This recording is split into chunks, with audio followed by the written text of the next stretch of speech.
So you talked about the previous history about sort of how we got to this point. Do you think because of that previous history, maybe we've overcorrected that and potentially feminized modern masculinity? Absolutely. I think this is part of the reason we're in a bit of a mess as we are, is because you can't say the word masculinity without getting canceled today, Yeah. right? And so this is exactly why I started the mission of the Dad Nation, because we're helping reclaim masculinity. We're helping normalize the word again.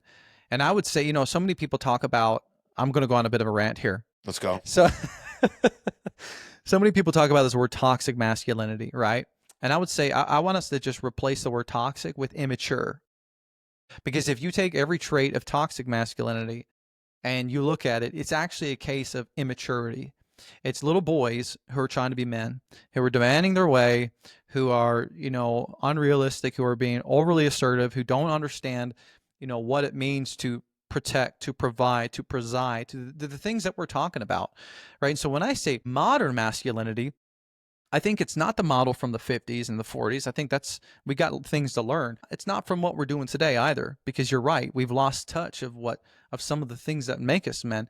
It is a spectrum. It is somewhere in the middle of you being what I love the phrase being easy to love and hard to kill. Jordan Mm. Peterson talks a lot about, masculinity. Obviously, his book, The 12 Rules for Life, is incredible.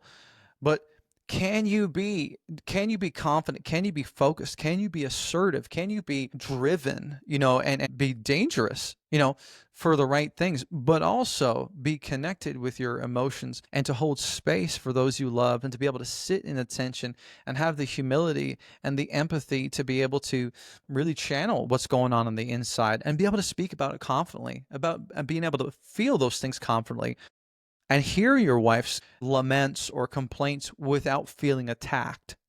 Have the confidence to be able to sit in that tension, right? And I think modern masculinity is just a really nice combination of both. That's how I would see it. And a couple statistics I want to share with you and your listeners, because I think a lot of parts of society would say that men don't matter, but I want to share some things with you. Like 1 in 4 kids today in America will grow up without a father in the home, right?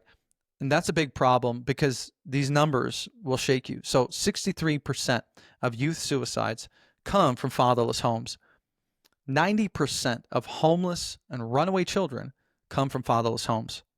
85% of kids with behavioral disorders come from fatherless homes. And this last statistic, which is crazy, 71% of high school dropouts also come from fatherless homes.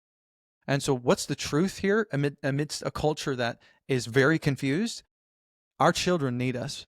This world needs men. It needs masculinity. Our spouses need us. What you do matters. And we also need each other. And so, we're lonelier than ever. We're more medicated than ever.